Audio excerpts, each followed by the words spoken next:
मिल गया मिल गया मिल गया। अति लघु उत्तरीय प्रश्नों की श्रृंखला में डिस्टेंस बिना स्किप किए पूरा देखिएगा, बहुत ही मोस्ट इंपॉर्टेंट होने वाला है ये सेशन। देखिए डिस्टेंस प्रश्नों की श्रृंखला बहुत ही इंपॉर्टेंट है, चलिए करते हैं स्टार्ट। भारत में संप्रदायों को किसने जन्म दिया? बहुत ही इंपॉर्टेंट है आपके एग्जाम के दृष्टिकोण से, ठीक है डिस्टेंस, और यहाँ से प्रश्न जो है आपके एग्जाम में देखने को जरूर मिलेंगे। चलिए करते हैं स्टार्ट यहाँ पर प्रश्नों की श्रृंखला को। देखिए प्रश्न क्या है, पहला क्या है, भारत में संप्रदायों को किसने जन्म दिया? कक्षा 12 का मोस्ट इंपॉर्टेंट है, और आज है आप लोगों का 7 मार्च। पेपर में जाने से पहले इसे जरूर देख लीजिएगा। देखिए भारत में उपनिवेशवाद ने देखा जाए तो डिस्टेंस नए वर्गों एवं संप्रदायों को जन्म दिया, ठीक है ना। मुख्य रूप से जो देखा गया चीजें जो देखने को मिली मुख्य रूप से यहाँ पर देखिए डिस्टेंस यहाँ पर क्या है, जिसके परिणाम स्वरूप क्या हुआ, भारतीय समाज में विभिन्नताएं देखने को मिली, और इसी के साथ है भारतीय राष्ट्रवाद ने भी उपनिवेशवाद के अंतर्गत आकार लिया, ठीक है डिस्टेंस। चलिए यहाँ पर पढ़ते हैं हम लोग सेकंड प्रश्न की ओर। देखिए ये प्रश्न जो है ये भी मोस्ट इंपॉर्टेंट है। दलित से आप क्या समझते हैं? देखिए दलित का अर्थ क्या होता है डिस्टेंस, दुर्बल वर्ग। वर्ग ऐसा वर्ग जो दुर्बल है, जिसे क्या है आर्थिक सामाजिक और जो है पिछड़ा हुआ है, न्यूनतम है, यानी उसका स्तर जो है काफी न्यूनतम है। दलित सदैव क्या होता है, अस्पृश्यता एवं सामाजिक भेदभाव का शिकार हो रहा है। अस्पृश्यता एवं सामाजिक भेदभाव का ये शिकार भी होते हैं, जो गलत होता है। इनका सदैव शोषण किया गया है, और भारतीय संविधान में दलितों को अनुसूचित जाति के अंतर्गत रखा गया है। क्या किया जाता है, दलितों को अनुसूचित जाति के अंतर्गत रखा जाता है। चलिए आगे बढ़ते हैं।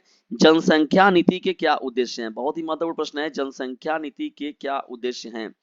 देखिए डिस्टेंस जनसंख्या नीति का अगर देखा जाए प्रमुख उद्देश्य जो है सामाजिक आवश्यकताओं के अनुरूप, देखिए सामाजिक आवश्यकताओं के अनुरूप लोगों में जागरूकता फैलाकर जनसंख्या पर नियंत्रण प्राप्त करना है, ठीक है ना। और तथा जन स्वास्थ्य के मानक स्तरों में सुधार करना है, जो कि जागरूकता के माध्यम से ही संभव हो पाएगा, ठीक है। इसमें सभी को योगदान देने की जरूरत है, और सभी लोगों को इसमें बढ़ चढ़कर भाग लेने की जरूरत है। जनजातियों के स्थायी लक्षण क्या हैं? जनजातियों के स्थायी लक्षण देखिए डिस्टेंस की बात किया जाए, देखिए स्थायी लक्षणों में देखा जाए तो देखिए क्षेत्र जो इनका होता है, इनका भाषा जो होता है, और शारीरिक विशिष्टताएं जो होती हैं, और साथ ही साथ पारिस्थितिक आवास को शामिल किया जाता है, ठीक है। तो इनके कुछ ये विभिन्न रूप से जो व्यवस्थाएं होती है जो इनको विशेष रूप से बनाती हैं। वर्ण का शाब्दिक अर्थ क्या है? देखिए बहुत ही मोस्ट इंपॉर्टेंट प्रश्न है ये भी आप लोगों का। देखिए वर्ण का शाब्दिक अर्थ अगर बात करें हम लोग तो देखिए रंग से है, ठीक है। जिसमें समाज की देखिए ब्राह्मण क्षत्रिय वैश्य एवं शूद्र 4 श्रेणियां बांटा गया। देखिए वर्ण के बारे में बात किया तो 4 श्रेणियों में जो है पहले व्यक्तियों को बांटा जाता था, जिसमें ब्राह्मण थे, क्षत्रिय थे, वैश्य थे और शूद्र थे। इन चारों श्रेणियों के विभाजन को वर्ण कहा जाता है, ठीक है दोस्तों। ये प्रश्न जो था ये भी बहुत ही मोस्ट इंपॉर्टेंट प्रश्नों में एक रहेगा। अनुसूचित जातियों की 2 प्रमुख समस्याएं बताइए। पहला देखा जाए तो देखिए अस्पृश्यता की भावना के कारण जो है अनुसूचित जाति की समाज में काफी हीन स्थिति रही है। आज भी समाज में इनके साथ सम्मानपूर्ण व्यवहार में कमी देखी जाती है, ठीक है। तो अस्पृश्यता की भावना ये है, ये बहुत ही चीजें जो होती है ये देखने को मिलती हैं। और देखिए दूसरा महत्वपूर्ण क्या हो जाएगा, अनुसूचित जातियों की आर्थिक समस्या भी है। अनुसूचित जातियों की आर्थिक समस्या भी है, क्योंकि पहले इन्हें इच्छा अनुसार व्यवसाय चुनने की आजादी नहीं थी, भूमि पर अधिकार नहीं था, ठीक है दोस्तों। तो ये भी एक महत्वपूर्ण समस्याओं में एक रहेगा। अकाल से आप क्या समझते हैं? देखिए एक से बढ़कर एक प्रश्न है। देखिए अकाल से आप क्या समझते हैं? देखिए अकाल में क्या होता है, खाने की वस्तुओं का अभाव हो जाता है। क्या हो जाता है? खाने की वस्तुओं का अभाव हो जाता है, तथा खाद्य आपूर्ति के उत्पादन में कमी हो जाती है, ठीक है। कमी, खाने की कमी हो गई और खाद्य आपूर्ति भी नहीं हो पाई सही से, उसका उत्पादन भी नहीं हुआ, तो कम जाहिर सी बात है दिक्कतें देखने को मिलेंगी। तो कमी हो जाता है। तो अकाल देखिए मुख्य रूप से जो होता है वो 2 प्रकार का होता है, जिसमें प्राकृतिक अकाल भी होता है और मानव निर्मित अकाल भी होता है। प्राकृतिक अकाल के तौर पर भी होता है और मानव निर्मित भी अकाल देखने को मिलता है, ठीक है ना। चलिए आगे बढ़ते हैं हम लोग। प्राकृतिक निरोध क्या है? देखिए डिस्टेंस ये बहुत ही मोस्ट इंपॉर्टेंट प्रश्न है, और माल्थस का जो जनसंख्या नियंत्रण का सिद्धांत था वो बहुत ही मोस्ट इंपॉर्टेंट है। देखिए प्राकृतिक निरोध के बारे में बात करें तो माल्थस ने जनसंख्या नियंत्रण के 2 उपाय बताए। कौन कौन बताए? प्राकृतिक निरोध और कृत्रिम निरोध। प्राकृतिक निरोध और साथ ही साथ कृत्रिम निरोध को बताया। प्राकृतिक रूप से माल्थस का अभिप्राय क्या था? प्राकृतिक आपदाओं का कारण जो होता है लोगों की मृत्यु होने से है। देखिए प्राकृतिक आपदाएं जब आती हैं, जैसे कहा गया भूस्खलन हो गया, भूकंप आ गया, सुनामी आ गया, तो उसके माध्यम से जो होता है, यानी प्रकृति क्या करती है, जनसंख्या को खुद नियंत्रित कर लेती है, ठीक है ना। जिसमें भूकंप, सुनामी ये सभी जो है प्राकृतिक आपदाएं शामिल होती हैं, ठीक है दोस्तों। तो ये भी महत्वपूर्ण रूप से बात हो जाएगा, प्रश्न इंपॉर्टेंट हो जाएगा। चलिए बढ़ते हैं आगे हम लोग फटाफट। थोड़ा देखिए तेजी से देखेंगे आप सभी लोग तभी इंपॉर्टेंट मजा आएगा। देखिए यहाँ पर जो ये सेशन पूरा का पूरा है, इसमें 51 पेज का पूरा है। अभी हम लोग 10वें पेज पर हैं, तो बहुत ही मोस्ट इंपॉर्टेंट एडिशंस। और मैं कोशिश करूंगा कि ये पूरा का पूरा आप लोगों के साथ डिस्कस हो जाए, ठीक है। एक भाग में तो कम से कम 2 भाग में तो ये हो ही जाए आपके साथ। वन पंचायत क्या है बताइए। देखिए उत्तराखंड में एडिशंस क्या किया गया, महिलाओं ने वन पंचायत की स्थापना की। किसकी स्थापना की? वन पंचायत की। महिलाओं ने उत्तराखंड में वन पंचायत की स्थापना की। वन पंचायत की महिलाएं क्या थी? पौधशालाएं बनाकर छोटे पौधों का पालन पोषण करती हैं। इसके सदस्य जो थे आसपास के जंगलों की अवैध कटाई से सुरक्षा भी करते हैं। तो इसलिए एडिशंस ये बनाया गया, जिसकी वजह से वनों की कटाई को रोका गया, मतलब ताकि जो है प्रकृति का संतुलन बना रहे। अगले प्रश्न की ओर बढ़ते हैं। संस्कृतिकरण क्या है? संस्कृतिकरण क्या है? बहुत ही मोस्ट इंपॉर्टेंट प्रश्न है। संस्कृतिकरण के बारे में बात किया जाए तो ये देखिए एक प्रक्रिया है, एक प्रोसेस है, एक ऐसा प्रोसेस जिसने निम्न जातियों या जनजाति या अन्य समूह, उच्च जातियों विशेषकर द्विज जाति की जीवन पद्धति, अनुष्ठान, मूल्य, आदर्श, विचारधाराओं का जो है अनुसरण करते हैं। संस्कृतिकरण क्या होता है देखा जाए तो जीवन शैली की एक अभिन्न भाग है, ठीक है ना, अभिन्न अंग के रूप में इसका अध्ययन किया जाता है। संस्कृति बहुत ही मोस्ट इंपॉर्टेंट एडिशन, ठीक है ना। देखिए अगले अगले प्रश्न की ओर बढ़ते हैं। व्यक्तिगत सामाजिक पहचान के क्या लक्षण है? व्यक्तिगत सामाजिक पहचान के क्या लक्षण है? देखिए व्यक्तिगत सामाजिक पहचान में अगर देखा जाए तो गर्व की बात हो गई, तनाव की बात हो गई, आत्मविश्वास की बात हो गई, विभिन्न प्रकार की उलझने देखने को मिल सकती हैं, ठीक है। यह सभी लक्ष्य जो होते हैं वो व्यक्तिगत परिप्रेक्ष्य तक सीमित हैं। कहाँ तक सीमित है? व्यक्तिगत परिप्रेक्ष्य तक ये सीमित हैं, ठीक है। यदि ज्यादा नंबर पाने की इच्छा तो डीजे सर चैनल से जरूर लीजिएगा शिक्षा, इसे कर दीजिए अपने क्लासमेट पर शेयर। और आज आप सभी लोगों का है ये समाज विज्ञान का पेपर, ठीक है दोस्तों, तो इसे जबरदस्त तरीके से शेयर कीजिएगा। सामाजिक अपवर्जन या बहिष्कार क्या है? देखिए सामाजिक बहिष्कार के बारे में बात किया जाए तो एक विशेष प्रकार का जो तौर तरीका है जिनके माध्यम से किसी व्यक्ति या समूह को समाज में पूरी तरह घुलने मिलने से क्या किया जाता है? रोका जाता है, ठीक है ना, रोका जाता है तथा पृथक रखा जाता है। देख रहे थे आप कोरोना महामारी में चीज देखने को बहुत बड़े पैमाने पर देखने को मिला था। सामाजिक बहिष्कार अनैच्छिक होता है, इच्छानुसार नहीं होता है, अनैच्छिक होता है। देखिए इच्छानुसार नहीं होता है, कभी कभी सामाजिक बहिष्कार होता है। बहिष्कार एवं बहिष्कृत लोगों की इच्छाओं के में विरुद्ध कार्यान्वित होता है, ठीक है ना, ये उनके विरुद्ध ये कार्य किया जाता है, ठीक है दोस्तों, ये महत्वपूर्ण रहेगा आपका। क्षेत्रवाद से आप क्या समझते हैं? बहुत ही मोस्ट इंपॉर्टेंट प्रश्न है क्षेत्रवाद। देखिए क्षेत्रवाद के बारे में हम लोग बात करें तो क्षेत्रवाद जो होता है सामान्यतः जो होता है वो श्रेष्ठता का परिचालक होता है। क्या होता है? श्रेष्ठता का परिचालक माना जाता है, जो विशेष कार्यशैली कारण अधिक प्रभावी होता है। संप्रभुता के लिए देखा जाए तो क्षेत्रवाद जो होता है घातक माना जाता है। भारत में क्षेत्रवाद जो होता है भारत की भाषाओं के आधार पर, संस्कृतियों के आधार पर, जनजातियों के आधार पर, साथ ही साथ धर्मों की विविधता के कारण जो है पाया जाता है। क्या? क्षेत्रवाद की जो बात होती है, ठीक है ना, ये भी इंपॉर्टेंट प्रश्न रहेगा आपका। चलिए पढ़ते हैं यहाँ पर हम लोग आगे फटाफट। आप लोग सभी लोगों के साथ भारत में सामाजिक परिवर्तन का क्या कारण है? देखिए सामाजिक परिवर्तन कई कारण है।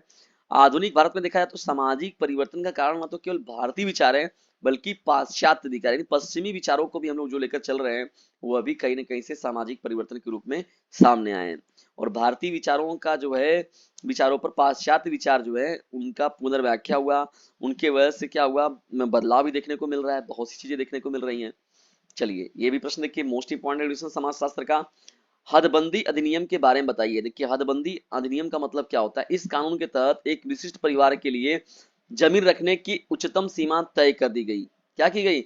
एक जो भी विशिष्ट परिवार है तो उसमें जमीन रखने का उनको एक उच्चतम सीमा तय कर दिया कि भैया इतना ही जमीन आपको रखना या करना है। प्रत्येक क्षेत्र में क्या हदबंदी भूमि के प्रकार, उपज और अन्य इसी प्रकार के कारकों पर निर्भर थी, ठीक है, जिसे हदबंदी अधिनियम के अंतर्गत देखा गया। आगे जब बढ़ते हैं देखिए यहाँ पर केंद्रीय परिवार से आप क्या समझते हैं। देखिए केंद्रीय परिवार से आप क्या समझते हैं? केंद्रीय या नाभिक परिवार। देखिए केंद्रीय परिवार या नाभिक परिवार के बारे में बात किया जाए तो परिवार का सबसे छोटा रूप होता है जो एक पुरुष, स्त्री तथा उनके आश्रित बच्चों से मिलकर बना होता है, ठीक है। इस प्रकार के परिवार में देखा जाए तो अन्य रिश्तेदारों को सम्मिलित नहीं किया जाता है, ठीक है ना, मतलब माता पिता और उनके बच्चे इतने ही लोग को उसमें शामिल किया जाता है, तो उसे हम लोग कहते हैं केंद्रीय परिवार, ठीक है। इसमें अन्य रिश्तेदारों को शामिल नहीं किया जाता है। एक विवाह किसे कहते हैं? एक पुरुष का एक स्त्री के साथ वैवाहिक संबंध जो होता है उसे ही हम लोग क्या कहते हैं? विवाह का रूप देते हैं, ठीक है। ये प्रश्न जो है ये भी बहुत ही महत्वपूर्ण है। शिक्षा के 4 उद्देश्य क्या है? देखिए ज्ञान का अर्जन करना, ज्ञान को जुटाना, ज्ञान को इकट्ठा करना, चरित्र का निर्माण करना, जीविकोपार्जन का उद्देश्य जो होता है और साथ ही साथ शारीरिक विकास का उद्देश्य, ये मुख्य रूप से जो होता है शिक्षा के 4 उद्देश्य हो जाएंगे आप सभी लोगों के, ठीक है ना। राज्य के 4 अनिवार्य कार्य क्या है? देखिए दोस्तों, शिक्षा का प्रबंध करना राज्य का सबसे महत्वपूर्ण कार्य होता है। किसी भी राज्य में शिक्षा का प्रबंध करना, स्वास्थ्य एवं चिकित्सा का प्रबंध करना, ये बहुत महत्वपूर्ण है। वृद्ध निर्धन अगर व्यक्ति हैं और साथ ही साथ अपाहिजों की रक्षा की बात करना, जिसे दिव्यांग की बात की गई, यातायात तथा संचार के साधनों की व्यवस्था करना, ये है राज्य के प्रमुख 4 अनिवार्य कार्य हो जाएंगे आपके, ठीक है ना डिस्टेंस। तो बहुत ही महत्वपूर्ण है। ऐच्छिक कार्य में अगर देखा जाए, देखिए ऐच्छिक कार्य में देखा जाए तो ये देखिए महत्वपूर्ण रूप से प्रश्न आपका 4 अनिवार्य कार्य में देखिए ये आंतरिक ये देखिए ये तो हो चुका आप लोग का प्रश्न, ठीक है ना। चलिए बढ़ते हैं आगे यहाँ पर हम लोग और देखते हैं संस्कृति की अवधारणा स्पष्ट कीजिए। देखिए संस्कृति के बारे में बात करें हम लोग तो संस्कृति में मनुष्य से समाज की वे सभी चीजें आती है जिन्हें मनुष्य ने समाज के सदस्य होने के नाते प्राप्त किया है और इसे व्यक्ति अन्य लोगों से सीखता है और परोक्ष या प्रत्यक्ष रूप से जो है दूसरों को सिखाता है। यानी सीखना और सिखाना, ये जो पद्धति है एक तरीके से संस्कृति ही है, ठीक है ना। चलिए आगे बढ़ते हैं हम लोग यहाँ पर। संघर्ष को परिभाषित कीजिए, बहुत ही मोस्ट इंपॉर्टेंट प्रश्न। संघर्ष को परिभाषित कीजिए। संघर्ष देखा जाए तो एक प्रकार का प्रयत्न होता है जिसमें किसी व्यक्ति अथवा व्यक्तियों की इच्छाओं का जानबूझकर विरोध किया जाता है, उन्हें दबाया जाता है अथवा उत्पीड़ित किया जाता है। तो इसे ही हम लोग सामूहिक रूप से कहते हैं संघर्ष। तो संघर्ष एक ऐसा प्रयत्न है जिसमें किसी व्यक्ति अथवा व्यक्तियों की इच्छाओं का जानबूझकर विरोध किया जाता है, उन्हें दबाया जाता है अथवा उन्हें उत्पीड़ित किया जाता है, संघर्ष कहलाता है, ठीक है। ये भी प्रश्न जो होगा आपका बहुत ही मोस्ट इंपॉर्टेंट रहेगा। देखिए डिस्टेंस यहाँ पर संस्कृति और सभ्यता में 4 अंतर बताइए। मोस्ट इंपॉर्टेंट प्रश्न है डिस्टेंस, मोस्ट इंपॉर्टेंट प्रश्न है, मोस्ट इंपॉर्टेंट प्रश्न है, ठीक है डिस्टेंस। तो संस्कृति, देखिए संस्कृति सभ्यता से प्राचीन है, ठीक है, जबकि सभ्यता का विकास बाद में हुआ है, ठीक है। सभ्यता जो होता है डिस्टेंस देखिए बदलता भी है। देखिए संस्कृति साध्य है तो सभ्यता जो है साधन है, सभ्यता कार्य प्रणाली है तो संस्कृति जो है वो साध्य के रूप में कार्य करती है, ठीक है। तीसरा महत्वपूर्ण अंतर देखा जाए तो देखिए सभ्यता तो निरंतर आगे बढ़ती रहती है लेकिन संस्कृति नहीं। संस्कृति जो होता है डिस्टेंस वो रूढ़िवादी होता है जबकि सभ्यता जो होता है वो प्रगतिवादी दृष्टिकोण से देखा जाता है इसे, ठीक है ना। तो दोनों ही प्रश्न जो है संस्कृति और सभ्यता को अलग अलग पूछता है। दोनों में अंतर जो है बहुत ही मोस्ट इंपॉर्टेंट है, बार बार पूछा जाता है, ठीक है। तो डिस्टेंस ये हो जाएगा आप लोगों का इंपॉर्टेंट प्रश्न, ठीक है। चलिए आगे बढ़ते हैं हम लोग यहाँ पर डिस्टेंस। देखिए यहाँ पर जो प्रश्न है आप लोगों के इंपॉर्टेंट प्रश्नों की श्रृंखला, ठीक है ना डिस्टेंस। तो यहाँ पर देखिए ये प्रश्नों के पेपर महत्वपूर्ण रूप से हैं आप सभी लोगों के लिए। इन सभी प्रश्नों को तैयार करके जाना है आप सभी लोगों को आपके एग्जाम में। तो डिस्टेंस ये जो है महत्वपूर्ण सेशन आप लोगों को कैसा लगा कमेंट बॉक्स में जरूर बताइएगा और यदि वीडियो थोड़ा सा भी हेल्पफुल लगा हो तो इसे अपने क्लासमेट पर शेयर जरूर कीजिएगा, ठीक है डिस्टेंस। तो जब मिलते हैं किसी अन्य कंटेंट में, लेकिन आप लोगों को आपके एग्जाम की ढेर सारी शुभकामनाएं, बेहतर तरीके से आपका एग्जाम जाए और जो ये 2-4 क्वेश्चन बचे हैं इसका भी डिस्कशन जो है हो जाएगा आप लोगों के साथ, ठीक है ना। जो है ये भी इंपॉर्टेंट प्रश्न रहेगा आप लोगों का, इंपॉर्टेंट प्रश्नों की श्रृंखला है और जबरदस्त तरीके से इसे अपने क्लासमेट पर शेयर जरूर कीजिएगा।